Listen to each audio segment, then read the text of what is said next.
Don, do you see what I put up with here?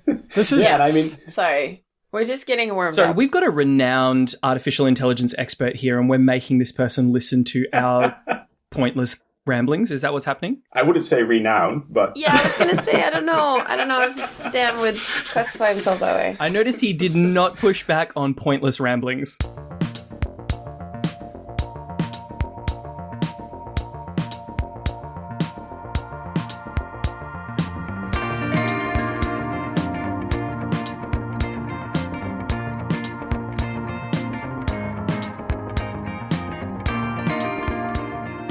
Hello and welcome to Because Language, a show about linguistics, the science of language. I'm Daniel Midgley. Let's meet the team. These intros were written by ChatGPT, which is a large language model that if you give it a prompt, it'll generate text for you. And here was the prompt.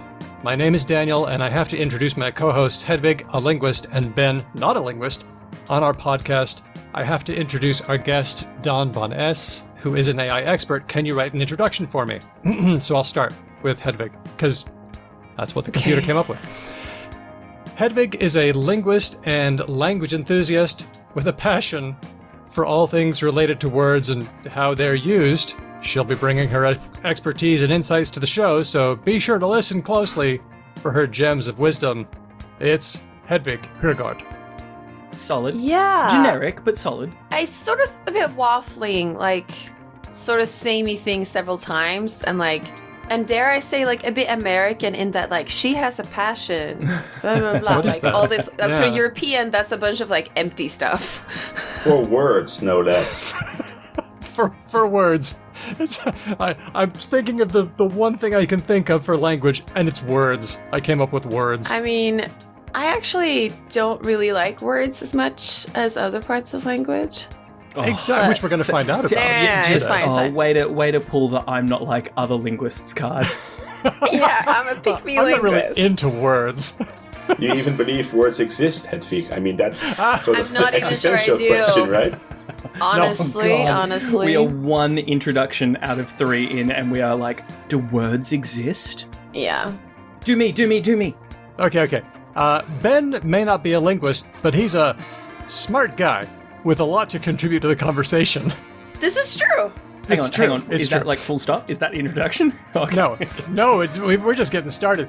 Get this, he's a polyglot and language learner. There you go, Ben, you're a polyglot.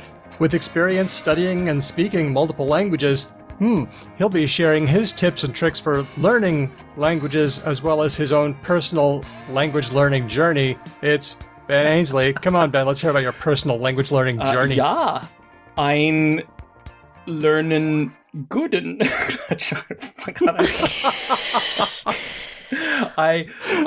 it is one of not the, but certainly one of the great shames of my life that I've been on a linguistics podcast for 11 years, and I don't even know how to speak my language particularly well. Oh, that's a controversial view. I hate when people say they're not good speakers of their own native language. You are, but you are not famous for being a polyglot. No.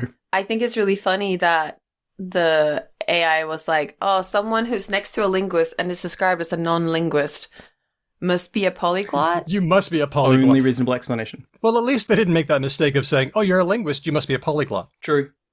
Yeah, true. We got the reverse. I always find it an interesting question. What makes you a polyglot, right? Like, I mean, I speak 5 languages, but, like, I'm not a polyglot, right? Like, at what point does, anybody get called a polyglot? It's like a few, many, some. Like, where do these lines get drawn? It's also when you start going on YouTube shooting hidden cam videos of you going into Cantonese grocery stores and filming how surprised the ladies are. Oh, I find that shit so Some of it odious. I find cute. No, Some of it's a bit I'm cringy. a hard pass on it, and I'll tell you why.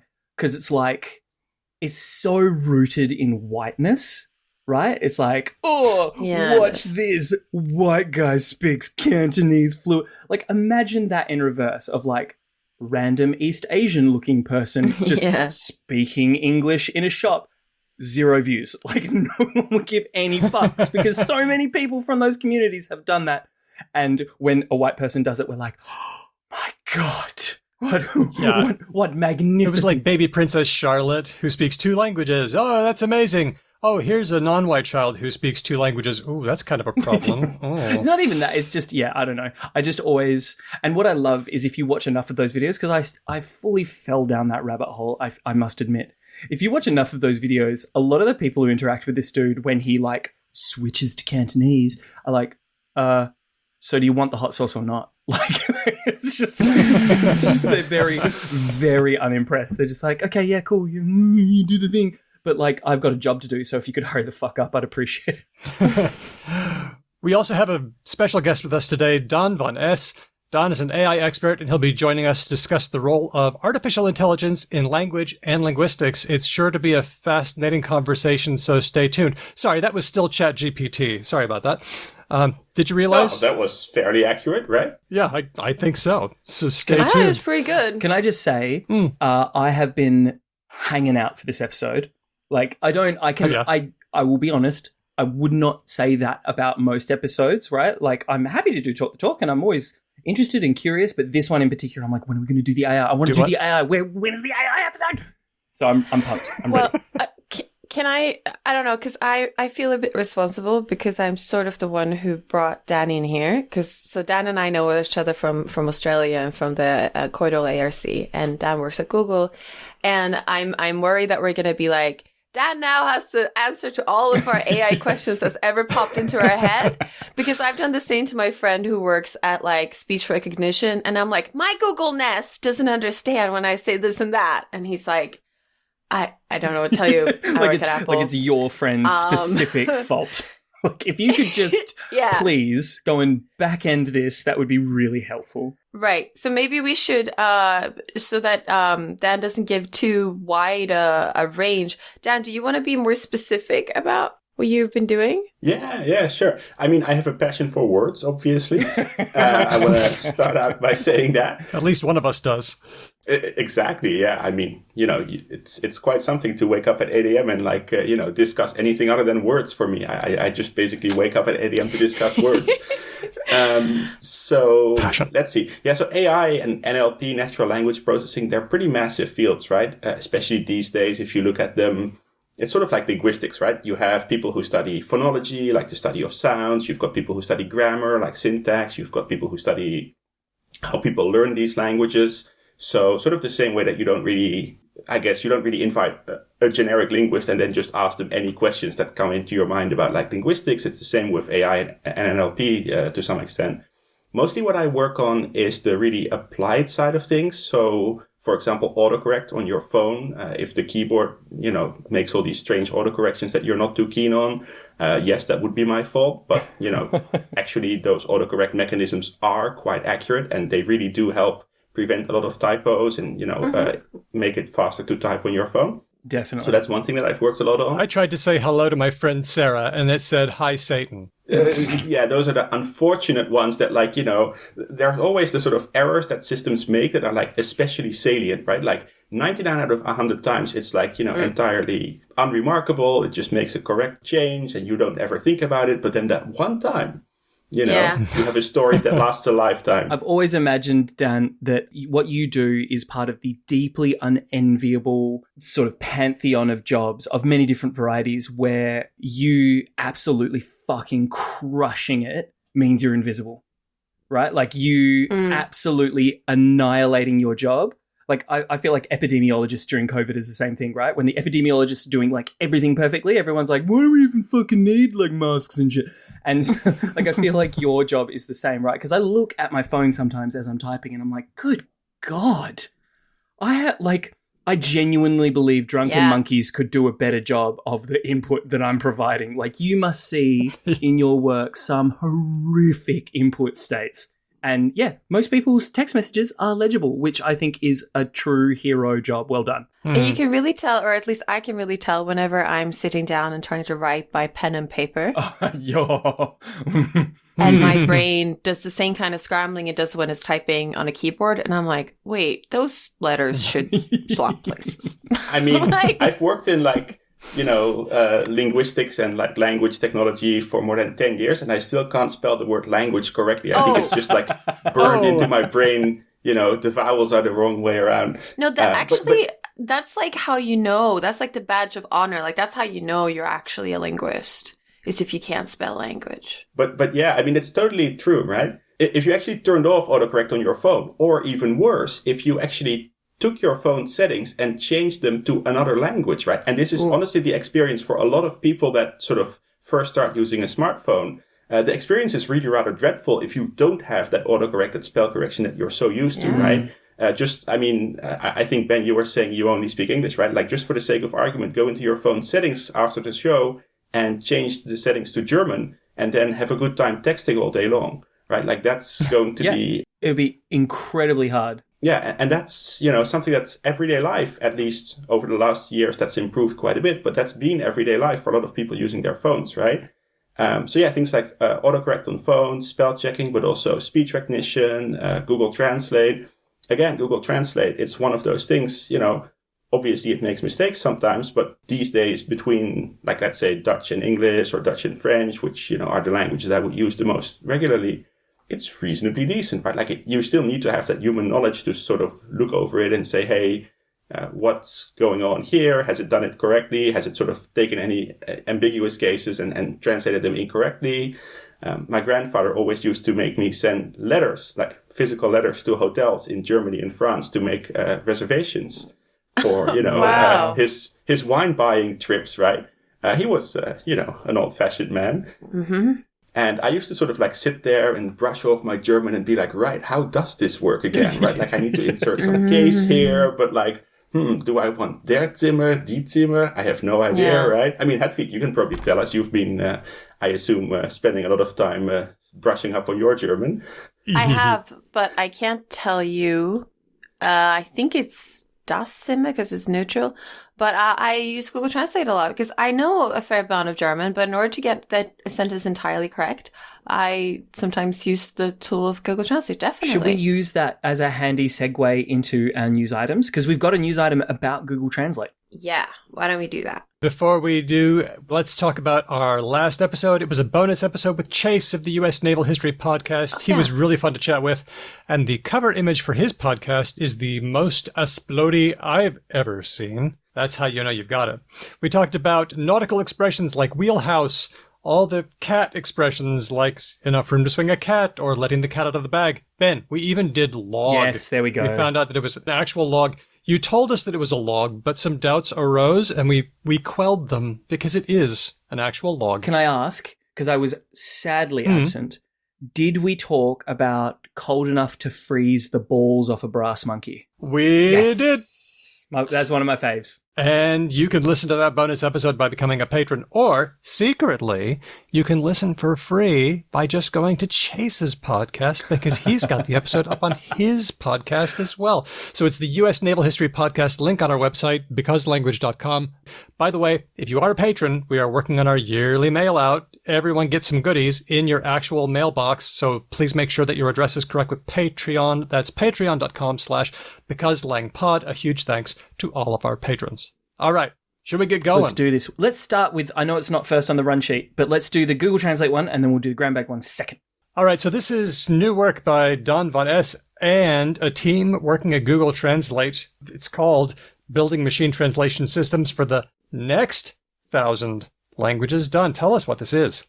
Yeah, so like we were just saying, a lot of the time these days, folks that are buying smartphones, it's often smartphones, right? We often think of computers as the first device that people access the internet with, but actually it's mostly smartphones these days for folks that haven't, been using the internet as much lately, or for folks that haven't been using the internet as much yet.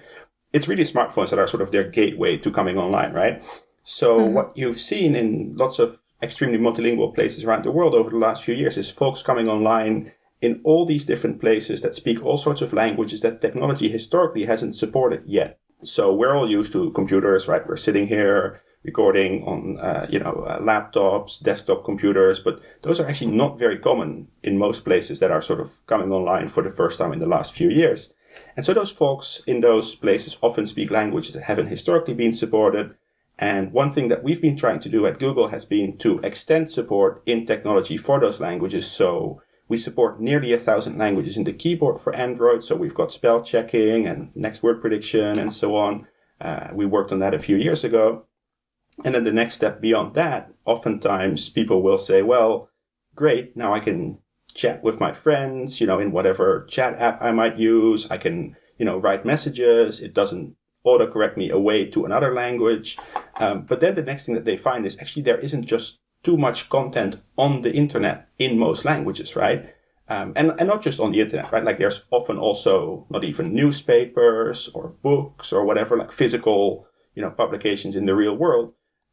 So one big barrier that people find once they have sort of gotten to that stage of, oh yeah, now I can text my friends and I can sort of type in my language, is that then they find, hey, actually there isn't too much content at all that I can read in my language. So we decided to look at that and see if we could extend Google Translate, which historically has supported like 100 or so languages, to basically 10x. That's always the sort of, nice, ambitious goal that you hear, in tech. People like the number 10x. That's sort of a phrase that whenever you hear the word 10x, I think it's tech, really.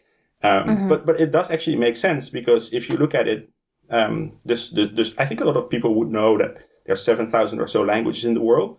A lot of people don't really realize that out of those 7,000, there's actually more than 1,000 with quite a large number of speakers, right? There's also quite a few languages, and I'm sure you've covered them here on the podcast with, maybe, a few dozen, a few hundred speakers left. But there's also really like more than 1,000 languages with hundreds of thousands of speakers, including, I studied at Leiden University, which definitely does a lot of linguistics research on lots of languages of the world.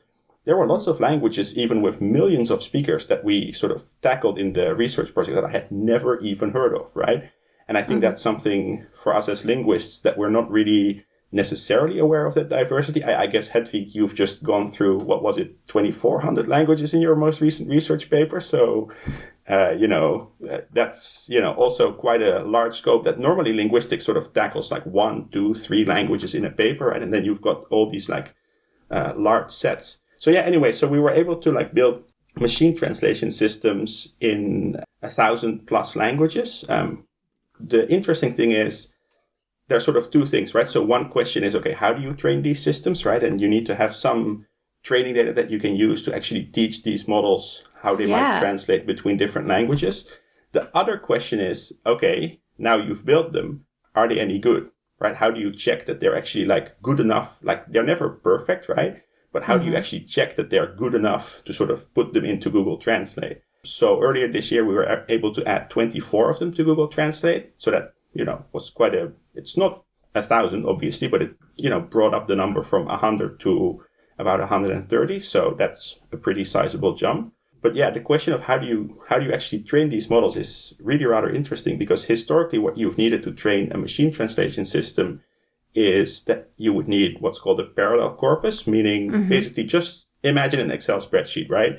2 columns, and you've got the translations, in column A, column B, and then you sort of get such a parallel database. That doesn't necessarily exist for most languages. And this is where resources like Wikipedia can be really useful, right? But also really tricky. Like we've covered before on the show, there was this enthusiastic guy who just wrote lots of Wikipedia article in, was it Scots Gaelic?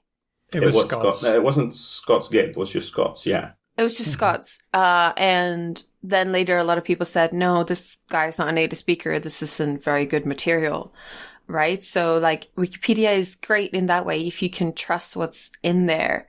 What other kind of input as parallel corpora exists out there besides Wikipedia? Yeah, in terms of parallel corpora, you've got things like the European Parliament, United Nations. They translate quite a bit of their material, but obviously not into 1,000 languages, right? So the big innovation in this paper recently was that we actually showed you don't need the parallel corpora. You can just have monolingual corpora, so databases of text in just one language. And you can just get those for quite a few languages. In addition, for the languages where there are parallel corpora, you obviously also get those and include them in the mix. But interestingly, when you train these models, you can actually get them to understand the sort of underlying similarities in the structure between languages, even without seeing any parallel data. So they're actually quite capable of learning. This is what, how you would inflect a verb in the present tense. It just sort of looks at a whole bunch of text in one language without a translation and then figures out, oh, okay, there's some sort of grammatical pattern going on here. And it doesn't know that it's like the present tense or whatever, right? But it just says, here's some grammatical pattern. And in another language, it says, this thing seems to function the same way, right? It's able to sort of like figure out, hey, this seems to function the same way.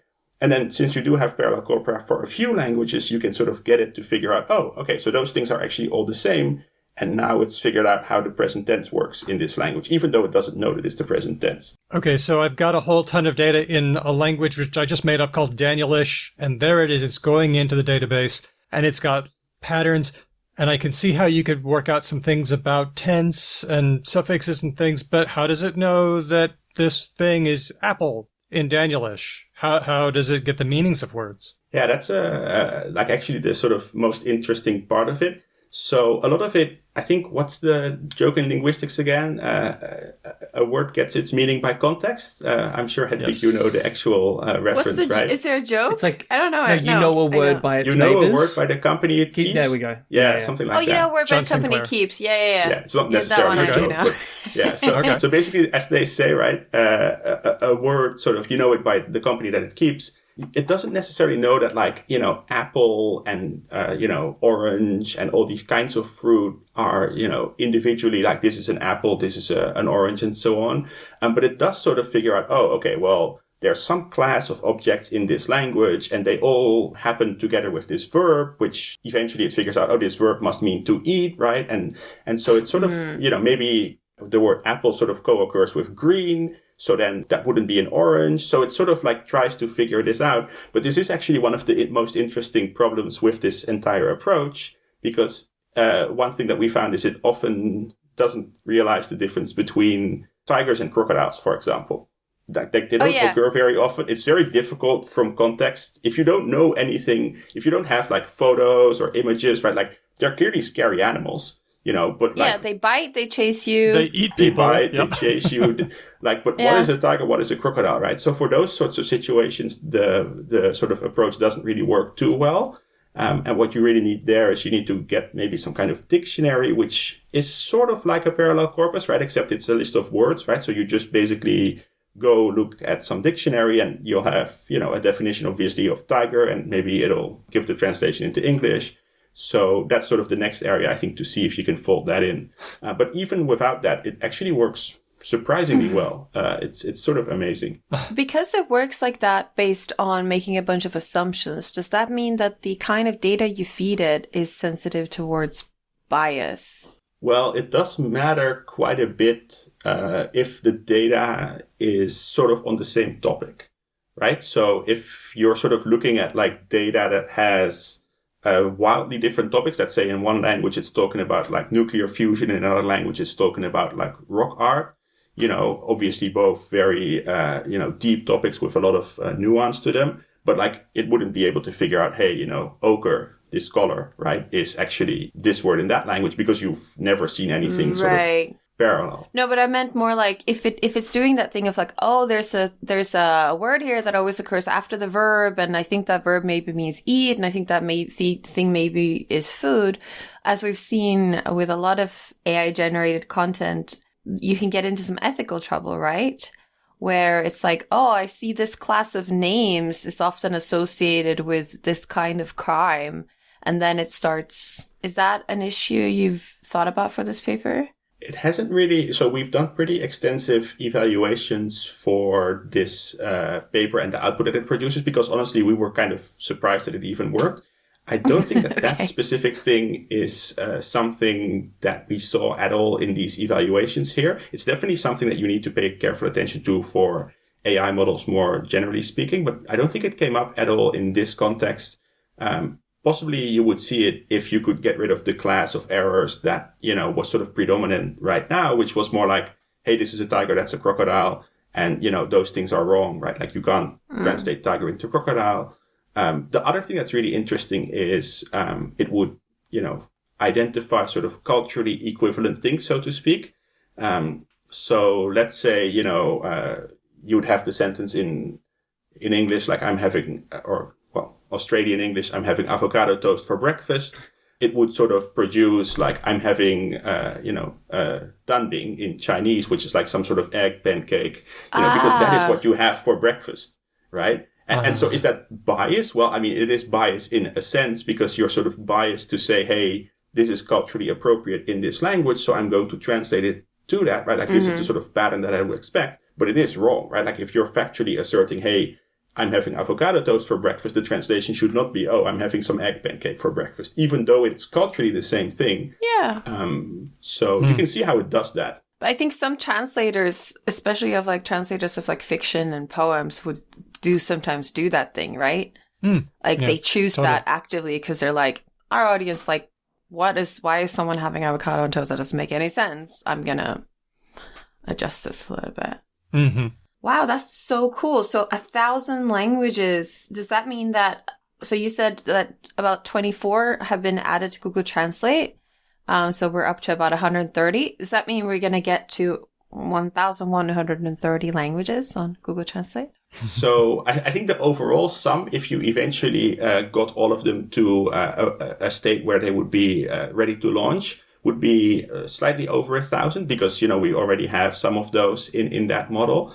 But yeah, it is really a matter of, like I said, there are sort of two problems, right? One is how do you actually get the data to train that model?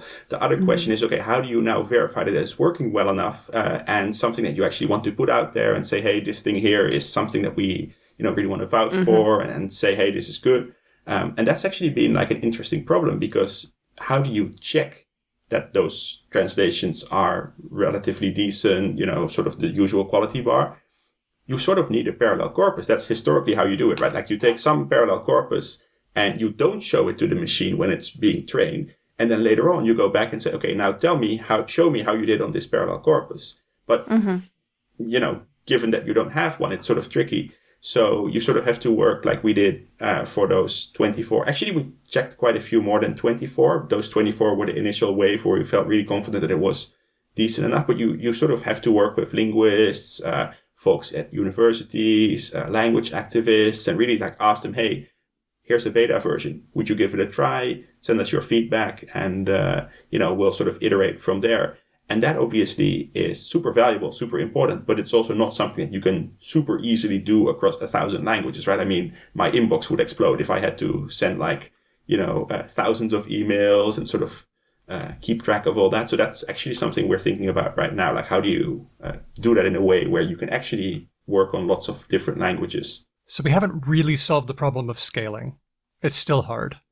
Yeah, and I think that's always, the case. I think a lot of people will say, oh, AI, ML, machine learning, natural language processing, it's not mutually exclusive with linguistics. Right? Like there's a lot of people who work at universities, who work in like language organizations, who have that unique expertise. Like no tech company in-house has people that know about 1,000 languages, that has that expertise of, all that knowledge. So I think if you look at it, eventually what happens is you'll see that we'll have to figure out ways, how do linguists, language activists, large tech companies, how does everybody work together, right? Well, I'm amazed that it works. I'm also kind of surprised that you're amazed that it works. I don't know which one is more surprising, but I feel like I understand that a little bit better, so thank you. Let's move on to Hedvig's new project with Grandbank. Tell us, with a cast of thousands, what is this thing?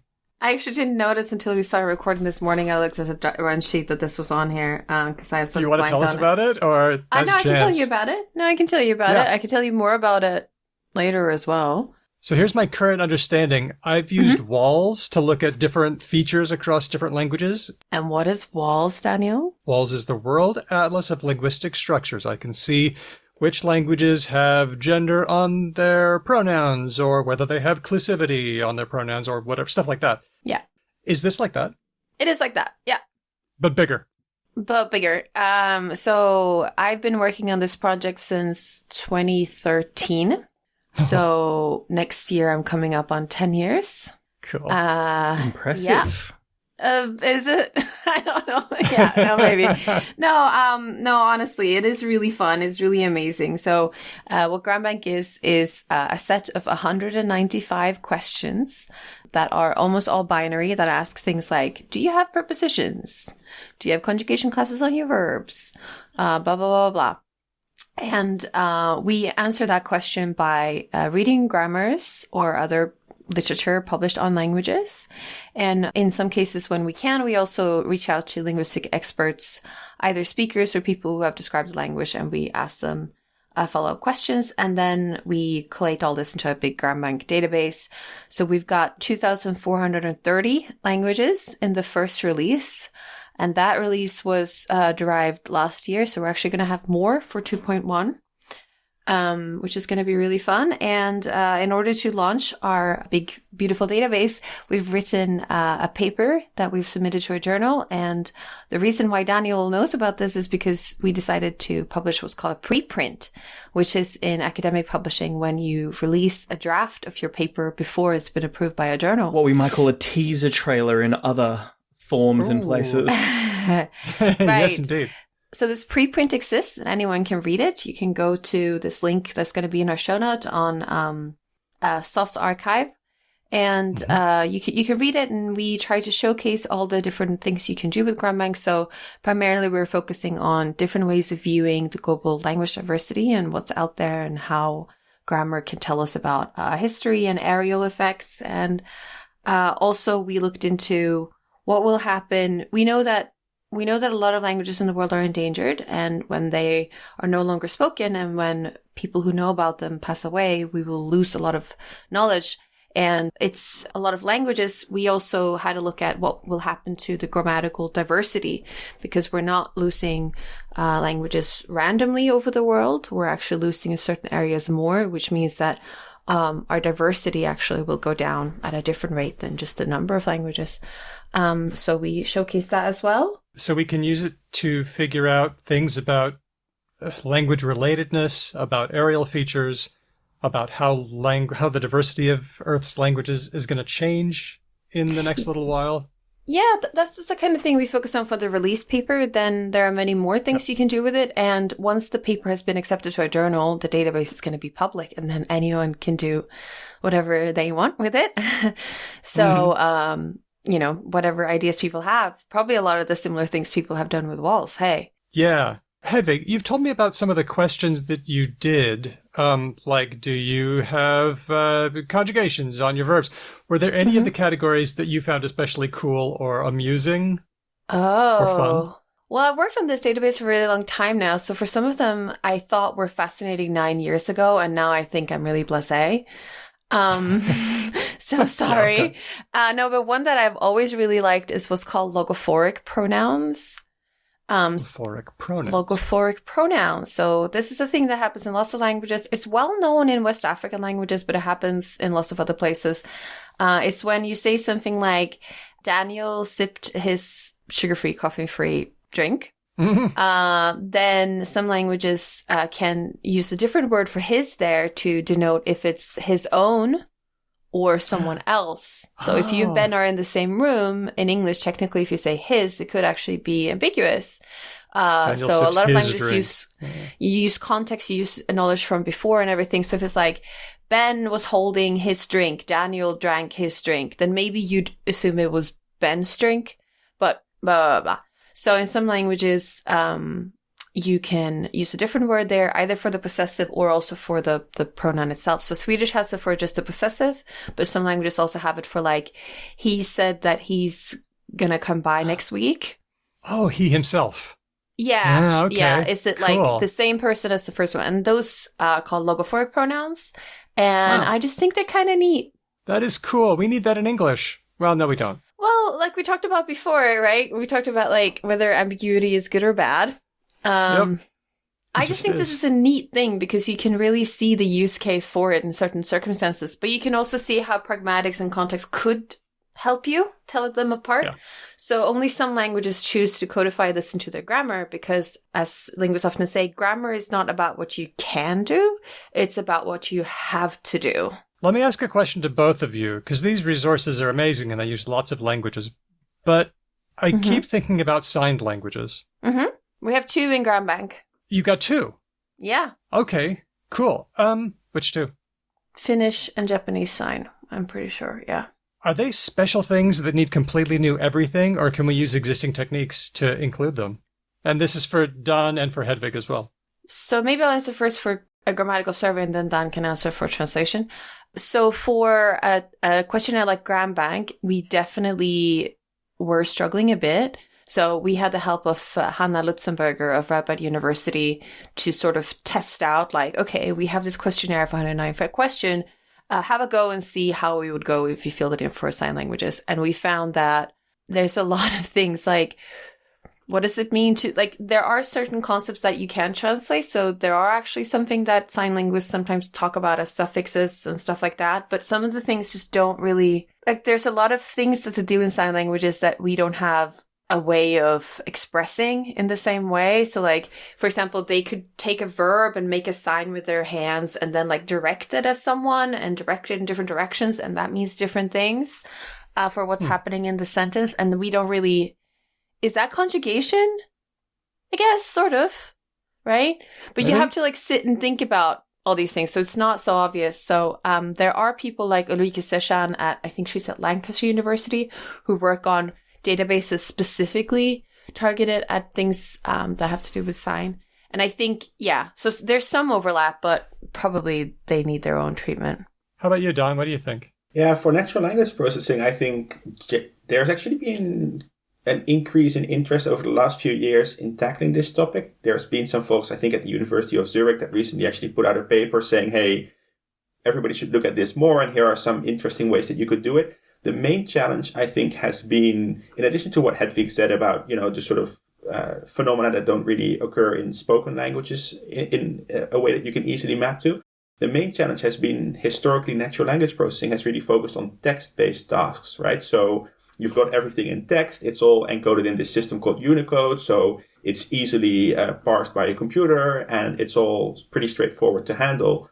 Sign content, of course, has all sorts of, extra signals that you don't have in text, right? If you think about text, it's sort of a very lossy compression, so to speak, of the speech signal, right? Like you don't hear somebody's accent when you read text necessarily. I mean, sometimes you can imagine it in your mind, right? But it's not there, right? Whereas if you have sign language, it's obviously got video signal, not just audio, but video signal, very rich signal, which is very unique from one signer to the next. I mean, it's all the same sign language if they're signing in the same language. But, people's hands have different shapes. And so all of those things are rather out of the sort of area that natural language processing has historically been tackling. What's been happening recently has been, and maybe a great topic for a follow-up episode, some folks did some work to translate visual recordings of sign language into sign writing, which is this writing system for sign language that is actually encoded in Unicode, which then makes it so that you can actually do NLP again, using all the standard techniques, because now it's in Unicode and you can sort of go that way and tackle it in that. I forget exactly who the authors were, but I think they were those folks at the University of Zurich. I can, send you the details. But it's quite interesting, right? Because if you can translate it into Unicode, then you've got sign writing in Unicode, and now you can apply all the sort of usual techniques. So there's also a project funded by the European Union, actually, which is doing quite a bit of work on enabling sign language translation. Today, Google Translate doesn't have any of them, just because it's, not been something that's been quite as easy to do with the existing techniques. And obviously, you do want to produce something that works well enough that you would want to include it in the product, right? Rather than saying, hey, here's some, prototype that we're testing. Of course, we've done some work to sort of do some prototypes and so on. But it does seem to be sort of converging on an approach that you might imagine over the next few years will actually make it so that you can fold this in and get reasonable accuracy and everything that you need to actually produce a product. That sounds amazing, and that thing is happening where my head is spinning over the sheer breadth of languages that we're looking at. So I think it's time to bring it back down for some swearing. This story was suggested by Ben, not the host one, Pharaohcat, and Jack. This is work from Ryan McKay, who's a psychologist at the Royal Holloway University of London, and a team, published in Psychonomic Bulletin and Review. Let me ask, and this can be true for any language that you speak. Think about all the swear words you can think of in your language. Got it. Which sounds do you think are very likely to appear? Do you have any guesses? What's the linguistic word for the phonemes that make like really hard interrupted sounds like k and g and that sort of thing? They are plosives. Plosives. So I'm going to guess the swearing is just motherfucking full of plosives. Just plosives out the wazoo. Okay. Daan and Hedvig, for the non-English view. Well, I mean, I think both of us are going to give a Germanic-focused view still, right? So I would be curious to ask somebody who speaks. I mean, if I think about Dutch, I mean, it's true for the loan words that we've sort of borrowed from English because that's a very popular way to swear in Dutch. But there are also Dutch words that don't necessarily follow that convention, right? But again, Dutch is very close to English. And if you don't mind me saying so, Hedwig, the same is true for Swedish, right? At least very. On a linguistic scale.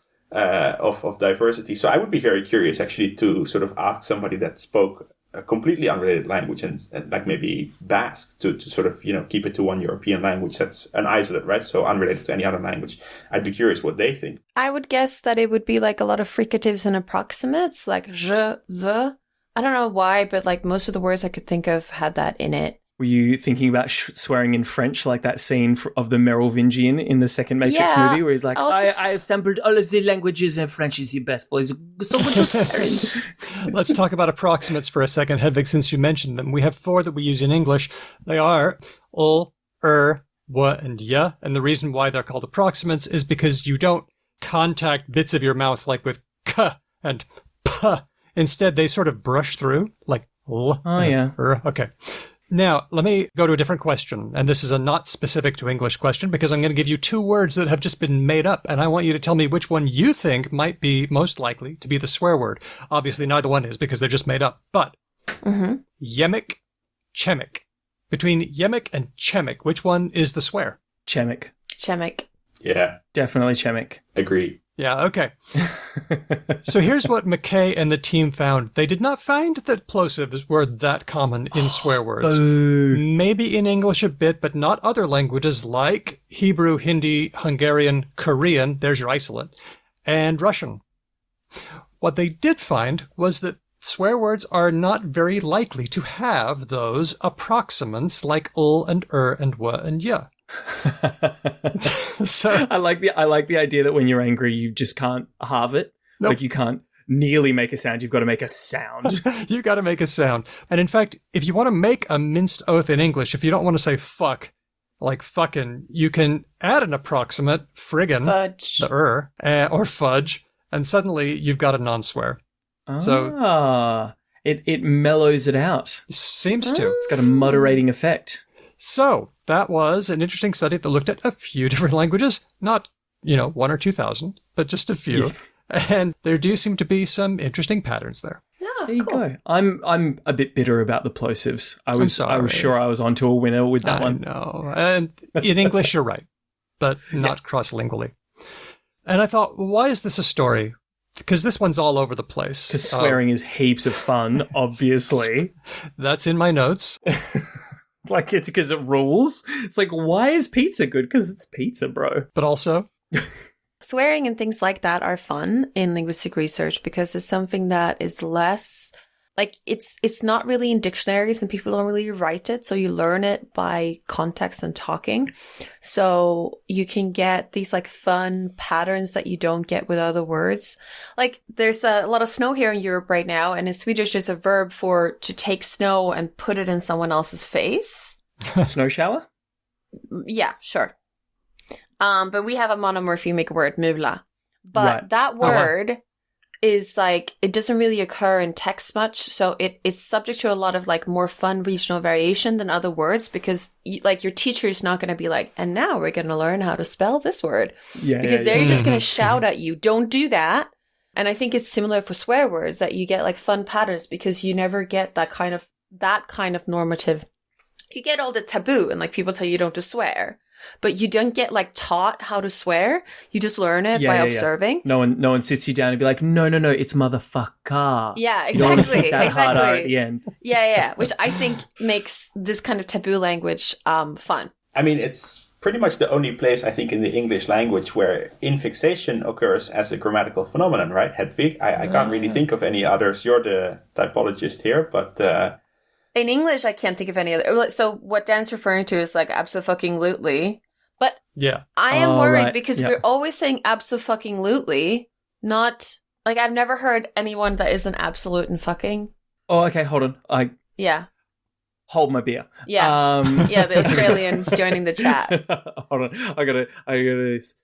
I am so sick of shredded likely. fucking... Oh no, but it's got to be a word that you break up, doesn't Yep, it? it's It can't gotta be a word. between- Yeah, okay. And it's got to have a heavy bit at the beginning, so cereal doesn't work. Siri Yeah, fucking okay. all. No. Tremendous. Maybe. Fucking Mendes, Yeah. I think is pretty good. Yeah. But you had to really press to get that I did. one. I had to stretch. I had to limber up the old improv muscles on that one. How about a suburb like Kalamunda? I am so sick of going to Cala-fucking-munda. Yeah, that works great. That's Okay, yeah. That's clean. I like that. Oh, you've been reading this book that I got on my recent trip to Australia called Shit Towns of Australia. I don't know if you're familiar with this excellent reference publication, but it's been teaching me a lot of Australian slang that I wasn't previously aware of. We That's got some very doozies. good. We got some doozies. I think the other reason why we're interested in this kind of thing is because on this show, at least, we're fascinated by the idea that language takes the form it does because of some non-arbitrary motivation. Like we talk about language is arbitrary a lot, but we also like to know how language is not arbitrary. It kind of matters that language happens in a situation. Linguistics for a long time has been trying to abstract away from situations in the world, trying to get at this notion of language in the mind as like some sort of Aristotelian ideal or something. And what we're seeing, especially this year in our show, is that language happens and words, if they exist, take the form they do because of stuff that's going on in the world and the reasons we have for communicating, our relationships, our attention, our cognition, our physical apparatus. You know, and if we can say, well, swearing takes the form it does because of the way the sounds are, then that's kind of cool. And that helps us to sort of ground language in a situation. Yeah.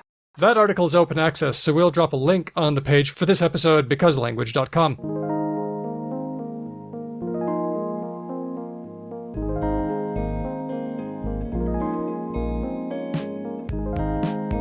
Can we talk about AI now? Please. I've been so patient. Let's do. We are talking with Daan van Esch about the state of computational linguistics, AI, NLP, and all that. So we've talked a bit about your work with Google Translate, and we're going to talk more about your work with a transcriber called Elpis. But just to change gears a little bit, I want to talk about something that has got a lot of people excited and a little bit nervous. It's called ChatGPT by OpenAI, and humans are using it to generate text that is very fluid, very plausible, but factually not all there. Like we said, Ben, it's, the tropiest of tropes. Yeah, so we're talking, just to be clear for our listeners, this was the piece of software that was, I saw a lot of articles about it being used for plagiaristy kind of reasons, but I thought the more interesting application, if I've got the right software here, was writing, like fiction writing. Okay. Like there's a massive cottage industry of direct to e-reader authors out there who are like just beavering away, releasing like 1 or 2 novels a year, and they're starting to use this software to essentially sort of augment their efforts, and then they go back and just sort of like do a final pass and go, yeah, most of this is pretty usable. I'll just like put a little flair here and there. And that blew my mind. I was like, wow, it's crazy. So if we're talking about that, that's the kind of software we're talking about, where you can write like a human being by providing relatively small amounts of input. For ChatGPT, you wouldn't use it to write a whole novel. It only gives you a few paragraphs back. But what comes out of it is much better than other text generators. Everybody's been playing with it. I was just wondering, anybody have any favorite examples that you've seen of what ChatGPT is doing? I've got a couple, but do you have any? I haven't actually been playing with it myself. I think you need to have an OpenAI account. But I think my favorite thing with any of these kinds of models, right? ChatGPT only just came out sort of before this was recorded, right? My favorite thing is always to see where they go wrong. right? And Yes. I don't know about ChatGPT specifically, but the sort of previous generation, I recall a great talk by Anna Rogers, who was talking about what if you asked it, how the Egyptians carried the pyramids across the Golden Gate Bridge.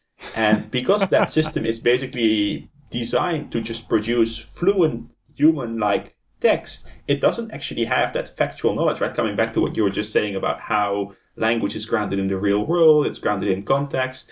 It doesn't have that knowledge that says, the Egyptians never carried the pyramids across the Golden Gate Bridge, right? So it'll just say, it took them a lot of manpower to carry the pyramids across the Golden Gate Bridge, because that's what, a grammatical sentence would be, right? And similarly, actually, the introductions that you use ChatGPT to write here, I mean, they sound like reasonable statements. They are grammatical sentences, right? It's very different from what you used to have, like maybe 5-10 years ago, when you would generate these completely ungrammatical sentences, right? It sounded very reasonable, like Hedwig has a passion for words. I mean, is it actually the case? That's a very different question, right? So I think you have to sort of have those two topics and think about them separately, right? Is it grammatical? Is it English? Does it look like what a human might produce?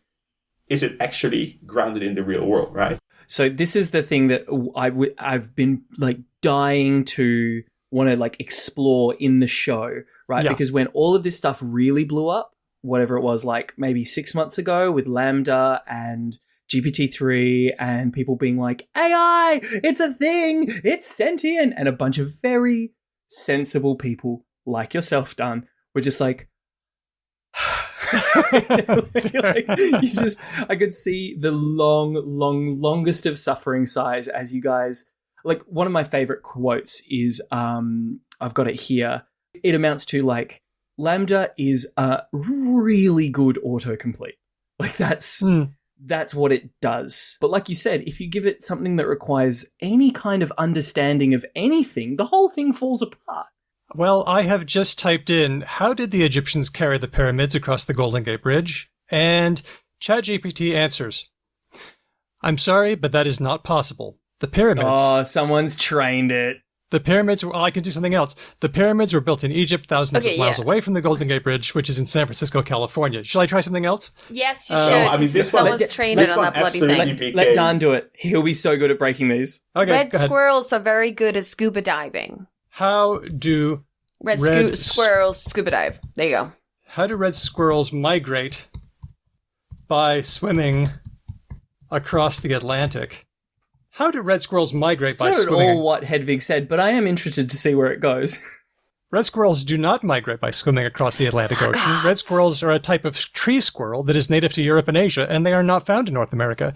They do not have the physical abilities or adaptations necessary to swim long distances across open water, and they do not migrate across the Atlantic Ocean. See, this is why everyone is falling into the gullibility gap of these pieces of software, right? Because Do you guys remember the thing that did the rounds on the internet a little while ago about bears and bins, like trash receptacles? Do you guys remember this? No. Oh, that they're good at opening them. Okay, so several months ago, there was this very viral thing that did the rounds, which was one of the issues with designing, this was a park ranger saying this, one of the issues with designing bear-proof bins for our parks is there is considerable overlap between the smartest bears in the park and the dumbest tourists in the park. Oh. and I feel like in these situations when like we've just done, it's so easy for us to be like, Daddy, like God, are you there? it's when we see these things that do a thing like a human, it's so easy to fall into this trap of well, GPT chat is cleally sentient, and we need to give it rights and a special little island. No. It doesn't get rights, but I'm going to be the first against you heard the it wall. Here first. Yeah. When they come for Hedwig first, all right? I did this. I said, why did Harold Holt disappear? And now, if you don't know who Harold Holt is, I'll read the first paragraph. Harold Holt was the 17th Prime Minister of Australia, serving from 1966 to 1967. In December 1967, he disappeared while swimming near Portsea, Victoria, and was presumed drowned. Despite an extensive search, his body was never found. Can I just emphasize that a Prime Minister of a major country died? Daniel, I feel like you should know they all die. And Australians have the awful comedic sense of naming a swimming pool after this man. Yes, So good. That's so Australian. So good. But then I said, rewrite the last question, but in the style of a Shakespearean sonnet. Okay. Okay. Oh, why did Harold Holt disappear? A mystery that plagues the minds of men. He was the Prime Minister of fair Australia, but vanished while swimming near Port Sea. All right, that didn't rhyme, but let's go on. Some say 'twas suicide, some shark or beast. Others claim a government dark conspiracy. But most believe he drowned in ocean's feast, his body lost to the deep dark briny sea. Though theories abound, we'll never know the truth of what happened on that fateful day, when Harold Holt disappeared, a blow to Australia and the world, in some small way. His legacy endures though he is gone, a leader lost, but not forgotten. Okay. Well, all we can say here is that clearly Shakespeare was doing something less hard than like fucking, I don't know, the Wheel of Time author or something, where like we can't get the AI to like come up with stuff fresh, but it can do a Shakespearean sonnet. So yet another piece of evidence that Shakespeare was a fucking putz. Or an AI. That is Ben speaking. I know sometimes people have a hard time telling voices apart. That's Ben speaking. I love you were like, AI get no rights. Whoa. Oh, hang on. We're swinging at Shakespeare. I really need to clearly demarcate. I am married to a British man, and so is my sister. The same one? We won. Fuck off. This is where you need those logophoric pronouns, right? Yeah. Exactly. Oh, Okay. So look, we have strayed, and I do want to get back to where Daan's like real like working life and area of expertise comes in. But what I would ask is where do you, in your world, Daan, where do you see things like GPT fitting in? Are you seeing stuff like this and wondering to yourself, oh, well, that's going to be a really handy interface for the stuff that I build, right? So that you use, say, ChatGPT to like port over into what it is you do. So a person can just do a natural language request and then your software does all the work it needs to do, and then ChatGPT reconfigures that to be like useful. Yeah, I think it's, if you look at the types of things that I've been working on, right? So it's things like spell checking, autocorrection on your keyboard, transcription of audio recordings into text, translation from one language into another. You can sort of imagine, perhaps especially for translation, that there might be some benefit to something that can generate such incredibly fluent sentences, right? But at the same time, you do have that concern always of, hey, is this thing actually translating things properly, or is it just generating something that sounds reasonable and looks fine, but isn't actually a translation, right? Because especially in a situation where you don't have people who sort of know both languages using it, that's sort of tricky, right? Like Hedwig said, I think, when you use it to translate between English and German, and if you know German, that's great. You can sort of like, it's a great aid. So I as of right now, I can't really tell you, this is how it'll sort of like revolutionize, let's say, autocomplete on your phone, right? Because, if you look at your phone, that thing has a pretty small processing chip, right? Like a CPU. It's got like a battery that doesn't have too much power, right? I mean, I'm lucky if my phone sort of lasts more than a day, right? If you look at ChatGPT, I mean, nobody knows, right? Like they haven't published any details as far as I know, but that's absolutely running on a much, much, much, much, much bigger compute cluster than your phone. Do you have a sense of why ChatGPT, for example, is just so much more fluent than older approaches? Is it just a matter of much more data, or are they doing something else? I mean, it's very hard to sort of speculate on what exactly it is that they did, right? They haven't published too many details as far as I know. But I think overall, there's obviously been a lot of work as people have been making these language models. People have been looking at, what are sort of common failure scenarios, right? Like the Egyptians walking across the Golden Gate Bridge. And people publish data sets with those sort of examples, right? And obviously what you then do possibly is you just take those data sets and show them and say, hey, this is wrong, right? And, that eventually the more you put in, the sort of better it gets. It's also interesting that like there are specific things that people have found out that work, and then everybody uses those examples, right? So you were just like using Shakespearean sonnets, right? That's just something that like a few people found out, hey, this works, and they posted it on Twitter or Mastodon or wherever, and then everybody starts to generate Shakespearean sonnets, right? But it might actually be terrible at other things that, like, they don't, like, it's not funny to post, haha, here's this thing I tried, like Petrarchan sonnets, I don't know, it doesn't work. Nobody does that, right? So there's always like these sort of sweet spots where people say, oh, this thing actually works, and then like everybody starts doing that. But I really don't know. I mean, I'm going to be very curious to read the paper on, how they did this once they published that preprint that they presumably will eventually publish. I want to ask a question that listener Bianca has asked, and this was a while ago. She says, I'm Bianca, a language and idea enthusiast currently in high school. I'm thinking about studying linguistics in college and pursuing a career in NLP computational linguistics. How true or untrue is it that this field is already taken care of? Would really appreciate an episode with someone involved in NLP. Thanks and love your show, listening all the way from Costa Rica. Wow. What a cool question. What a cool high school. Yeah, wish I had more of them in my class. Wow. What a wicked Bianca. I want you to know that you are almost certainly the coolest person in your school. Even if it doesn't feel like it, you definitely are. So when I was starting my PhD a long, long time ago, the field looked a lot different in NLP. I mean, neural nets were these things that we used back in the 90s, and now we had better techniques like decision trees and support vector machines. And now, of course, neural nets are back with a vengeance. Automatic speech recognition was terrible. Text generation was terrible. OCR wasn't even a solved problem. Chatbots were awful. Machine translation sometimes had hand-built rules. And now we've got Siri, we've got Google Translate, we've got large language models. A lot of stuff is done. What's left? I mean, I wouldn't really say that it's done, though, right? I think there's like products that work well enough that you can sort of use them in lots of situations, but there's a ton of work to be done, right? Both in terms of improving the quality for the experiences that are already there, right? But also lots of languages that are not supported at all, right? So we are just sort of starting to break ground on, getting translation to work between 1,000 languages, right? That would leave thousands more languages, each of which, would also have their sort of unique contexts, grammatical patterns. There's lots and lots of work to be done. I mean, I am expecting to, work on this pretty much, for the rest of my career, right? Like there's enormous amounts of work that will need to be done.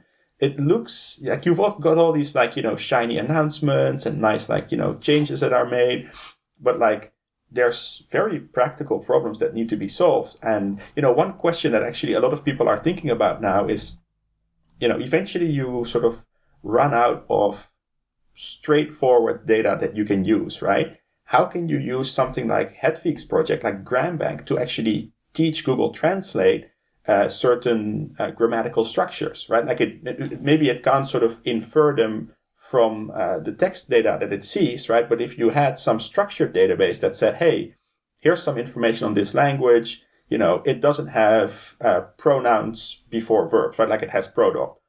Great. Now we don't need to infer that from like a text corpus, right? And we can sort of focus the energy of that natural language processing model on other things.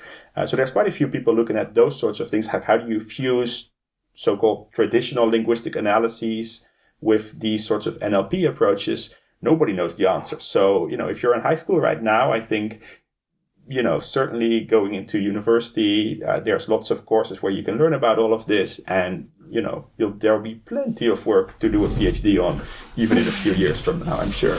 And I would have to imagine, correct me if I'm wrong, like not just, I don't want to say just, that's the wrong use of phrase. But this isn't a singularly academic pursuit either, right? Like there is plenty of people in the world who are making their way building tools, right? Like digitally, absolutely, but they are just sitting down and making stuff to like solve these problems. I think we in our show we often really look at the academic side of things because that's, like we're white and we're highly educated and all those sorts of things. So that's what we do. But like, yeah, you just as viably, you could sit on a bunch of forums and download open source software and code and do things and build things. And you are going to make things that will be useful, that people will use. Absolutely. And I think actually that's one of the cool things about the field over the last few years. Like a lot of algorithms, a lot of software has been open sourced, right? And that actually makes it possible for people to train all these ML models, NLP models on their own language, or, on a language of a community that they work with, which is really quite good, right? Because that's, at the end of the day, that's where a lot of the expertise is, right? Folks who, are language activists, who run a language community, sort of education center or something, they have all that knowledge, right? So for them to be able to train these models themselves and then apply them in whatever setting is most appropriate for them, I think that's the sort of the goal of ELPIS. Yeah. I really wanted to ask you about your work on ELPIS. So this is a transcriber for low-resource languages? Oh, yeah. This is another project that we've been working on. Actually, this is how I know Hedvig. So, like we were just saying, right, there's thousands of languages in the world, and I think the most ambitious academic studies these days cover maybe, 2,400. Actually, Hedvig, is there a bigger academic database out there? WALS, maybe? Or do you hold the crown right WALS now? is slightly larger in number of languages, but we beat them in data points because we have more data points per language. See? Nice. Not that it's a competition, of course. No. Who could think such a thing? Also, one of the WALS editors is a co-creator of Grand Bank, so we're all on very good terms. We're in the same building. We're all good. That's good. That's good. So I think you've got like academic studies looking at like a couple thousand languages mostly, right? And then maybe tech is sort of starting to get to that 1,000 language frontier. But of course, that means that tech is still unavailable in thousands more languages, right? Including languages that linguists in academia are already working on. And so actually what happened with ELPIS, which is this project to build speech recognition systems, so systems that can transcribe speech into text, was that folks at the University of Queensland in Australia reached out to Google in Sydney and said, hey, we've got all these databases in this archive called Paradisec with recordings of all these languages. And maybe Hedvig can say more about that as well. And they said, look, we've got all these recordings of all these languages, and we don't have a way to transcribe them quickly. We've basically got PhD students who are sitting there spending years of their lives manually transcribing all these recordings so they can find those bits of language that they would then want to study further for their grammatical description, for their, dictionary, whatever it might be. And in addition, right, it makes it quite difficult for a community, where people say, hey, I would love to hear all the recordings where people talk about this creek because it's, a site of historical significance. Can we please get all the recordings within Paradisec where that topic is discussed and we want to listen to them? And that was very difficult, right? Because you'd have hundreds of hours of recordings and you couldn't easily find the right recordings. So basically, the University of Queensland reached out and said, together with a few other Australian universities, is there a way that we could use AI to help with this? Is there a way that we could build such a speech recognition system? And the answer is yes, right? You can actually get pretty good results these days with relatively little training data. So historically, to train a speech recognition system for English, you would need like a few thousand hours of recordings with transcriptions. And that's just not available for most of these languages, right? But now with sort of new algorithms that have come up, you can make it work with maybe 10 hours, which is starting to become feasible. So, nice. It's been something that we've been advising on. I want to give credit to, Ben Foley and folks at the University of Queensland who've been driving all of this. But it's really something that's starting to pay off, and you can start to get like pretty good results in languages with very little training data. Because when Bianca asked, like, how solved is it? Some of these questions are sort of solved for English and for a couple of other European languages and big languages. But like Dan was saying, there are around 7,000 languages in the world, and we are struggling to provide these kind of everyday tools like spell checking and a complete and things like that for most of these languages. And that's where NLP is expanding right now with things like what Dan is doing. And the great thing about this thing, ELPIS, which I'm bad at the abbreviation of ELPIS, is it Endangered Languages? I believe it's one of those, what's it called, a backronym? It's like the Endangered Language Pipeline Inferencing System, but it's actually the Greek goddess of hope, right? Oh, nice! Because I love it gives that. hope. Yeah, so for the 7,000 languages in the world, we have grammars and like descriptions for about 4,000. And we have collections of texts for fewer than that. And what's known as like the transcription bottleneck in linguistics is that you send a linguist to the field to talk with native speakers and learn about their language and work with them. And then they come back and they have hours and hours of recordings and they have to transcribe it all. And a tool like Elpis comes in to give a first draft of like what they think the sounds are. As far as I know, Elpis doesn't do any kind of translation. It just listens to the audio you give it, and then it puts down what sounds it thinks it's hearing. And then you can speed up the documentation process quickly, and you'll also get text that you can use for tools like spell checker and advance those areas as well. So when it's solved, maybe it's solved for certain specific languages, for certain specific tasks, but we want to bring those tools to more people so that they don't have to just switch to English to be able to participate online all the time. And I wouldn't even say that it's solved for English, right? I mean, if you look at it, even between English and major languages like Chinese, it still makes, mistakes that like no human would make, right? It's definitely getting pretty good, but I wouldn't say it's solved even there. There's lots of open questions, even for major languages like English, Chinese, French. But then, if you look at lots of other languages, like literally thousands of other languages, there's just nothing, right? And it's not the case that folks don't want to use technology in those languages, right? I mean, sometimes this is the case, right? There are sometimes situations where people say, hey, this would be, this wouldn't be necessary for our community or, the way that we use our language. We would prefer that it, sort of stays within the community. But a lot of the time it's like people have a smartphone. People are trying to text each other. Autocorrect is changing their words that they type in their language into English or some other language. And that's, obviously going to require quite a bit of work to straighten that out across all the world's languages. So I would definitely come and join the field. There's a lot of work to be done, especially if you have an interest in both NLP and linguistics, right? Because if you just have an interest in NLP, okay, great. You can sort of take some existing data set and work on it and maybe squeeze out some accuracy improvements, right? If you've got that interest in linguistics, that's obviously also super interesting. I love reading all the sort of linguistics research, but it's when you bring these things together that you can sort of make that difference in everyday lives using linguistics and NLP, right? I think, a grammar is obviously a crowning achievement of like years and years of research on a language. But at the end of the day, publishing a grammar doesn't make it easier for people to use their language on their phone, for example, right? So what we do is we sort of take that knowledge that linguistics gathers and then sort of combine it with knowledge from like the field of NLP, and then you build something in between. So if I can synthesize where we are today, it sounds like there are some cool tools coming online that we need to be appropriately skeptical about because sometimes they're designed for fluidity, but not necessarily for facts. But also, there's just a lot of stuff still to do, not just for a big language like English, but with languages around the world and descriptions, and that's what you both are doing.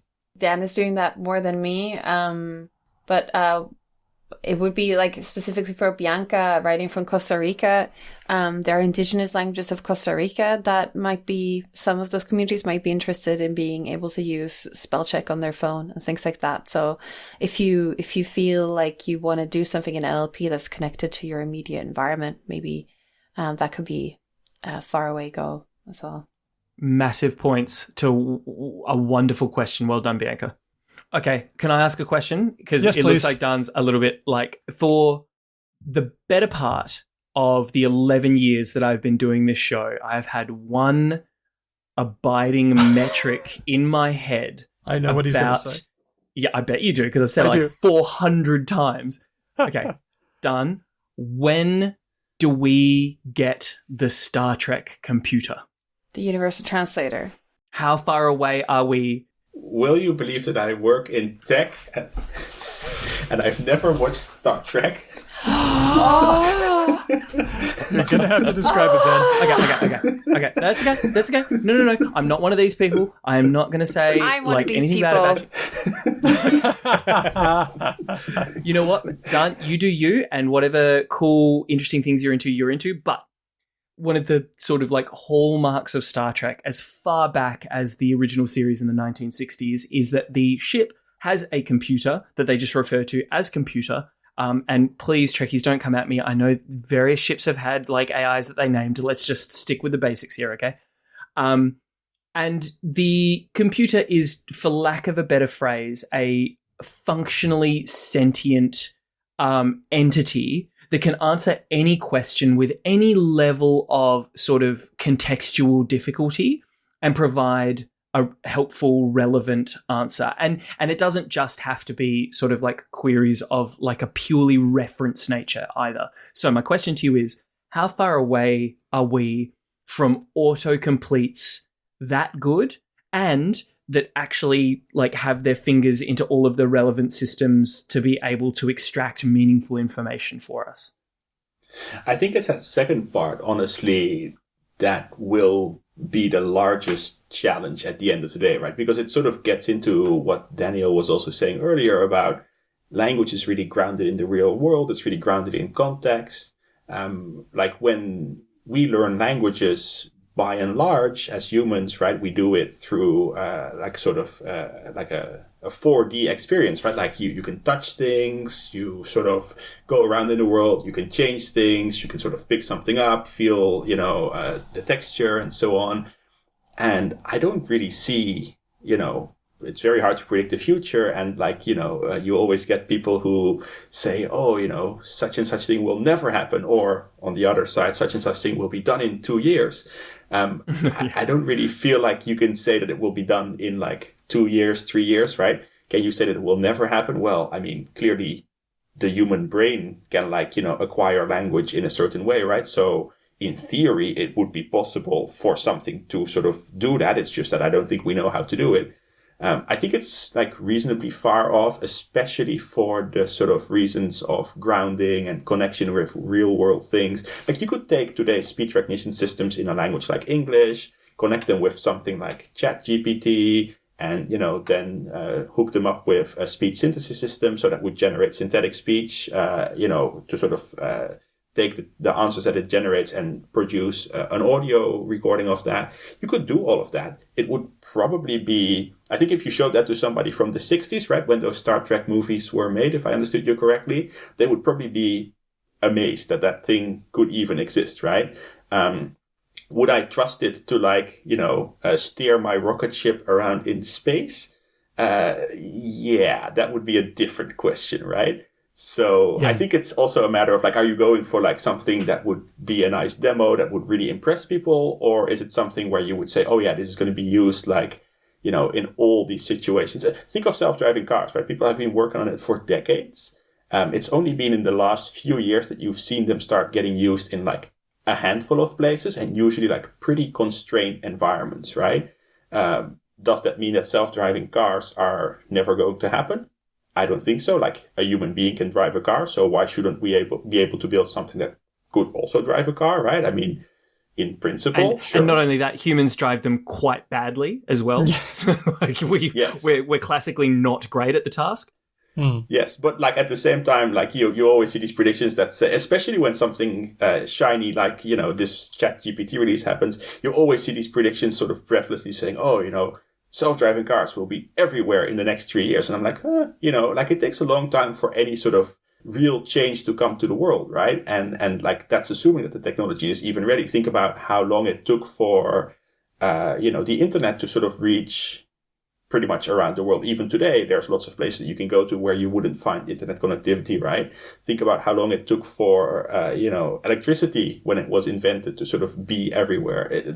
It's very hard to predict. I think, Dan, you're a very sensible person.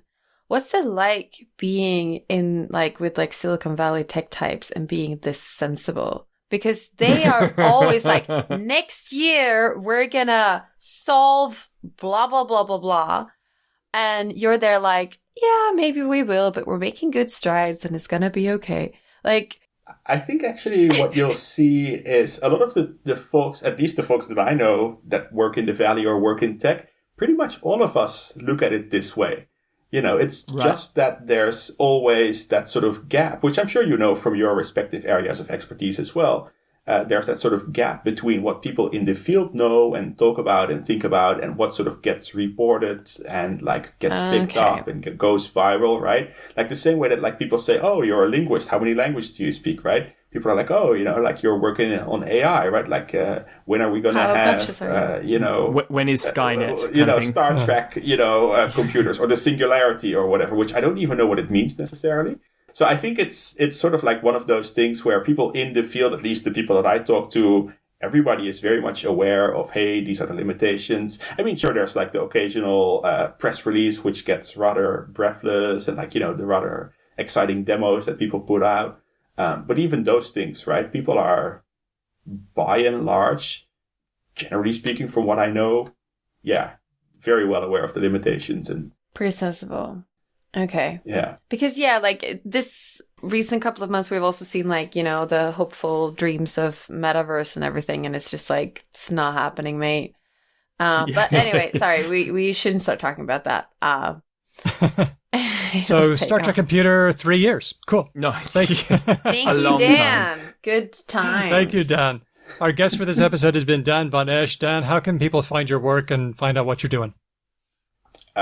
Just use your favorite search engine. Like, you'll type my name into it and like some NLP will run and figure out, here are some web pages that mention this person and, it'll show you some links. You can click them. It's all going to be very old school. Fascinating. I love when we actually have a guest who works at Google. He's like, your favorite search engine, use that. No. You know what? I'm gonna back down on this one because what he's just described is what all of us actually fucking do when like no one remembers you're going to do it, so just do it. No one remembers the Twitter handle. Everyone just Googles what is Dan van Esch's Twitter handle or whatever. Like that's the reality of where we live. And under the hood, you're going to have so much NLP that kicks in, right? That sort of figures out, right? I want to find only the like non-spam pages. I want to find only the pages that mention this person. I want to sort of find the thing that you might be looking for, right? Like that's all sort of NLP under the hood, right? I love it. We'll also have some links on our webpage, which no one will use.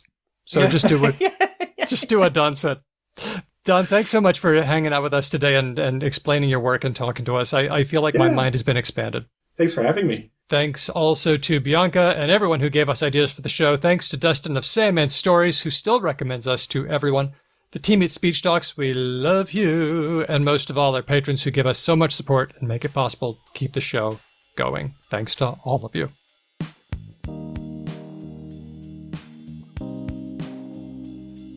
Go ahead, Vic. Yeah.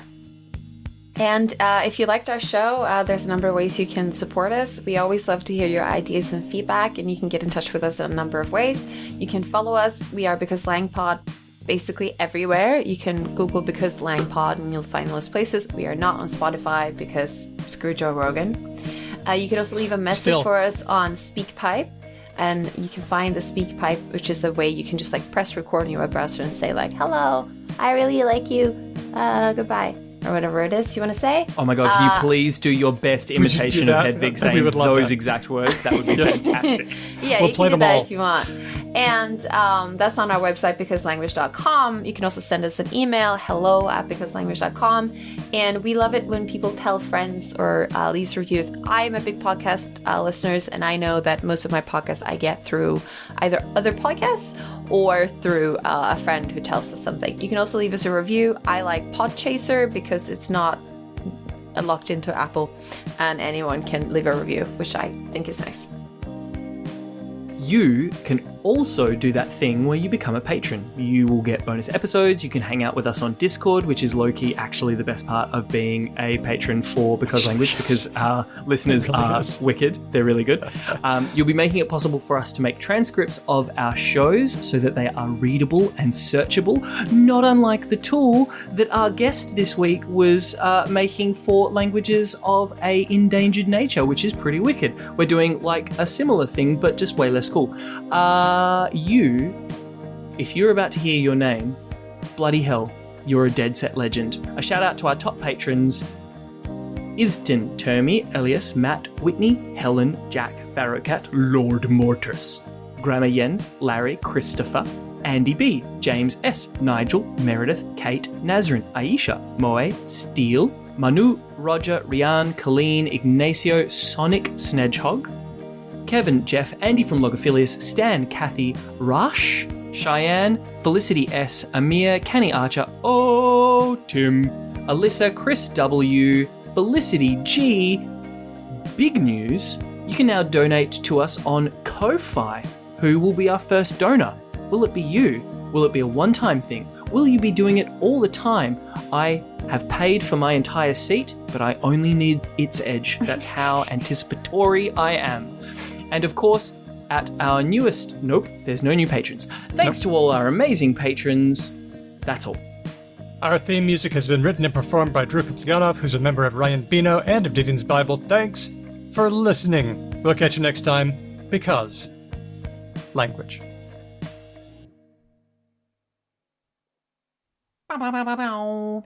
Thank you. There's a little cat who's looking at me judgy and has been for the last 20 minutes. Come here. Come here, you cheeky cat. Okay, time to run down our beverages. Can we also run down Ben? I know. Where is he? Anyway, I am having a delightful cola beverage, sugar-free and caffeine-free, because, really... Basically just water, but with a flavor. Mostly yes.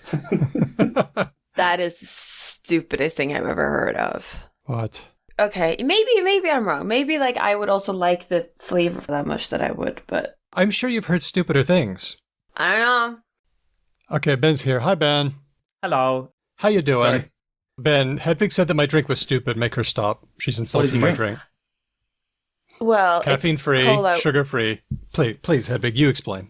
No, it's what you think it is caffeine-free, sugar-free cola. That's fucking stupid. Thank That's you. fucking stupid. It takes all of the things that would be nice about the activity that you're doing and gets rid of them. It's like if you were to sit down and have the sex and then be like, by the way, there can be no orgasm or really physical pleasure of any kind. Oh, and if you wanted to touch people, no, you can't do that either. It's like, what's left? Dad, do you see what I put up with here? Because we're all being recorded on different tracks, so if we talk over you and you just barge ahead, he's just going to delete us. No, I'll move you if what you say is any good. Yeah, if what we say is any good. If it's not any good, we're just going to get deleted, and such is life. Same applies to me, I assume, right? No, I don't think so.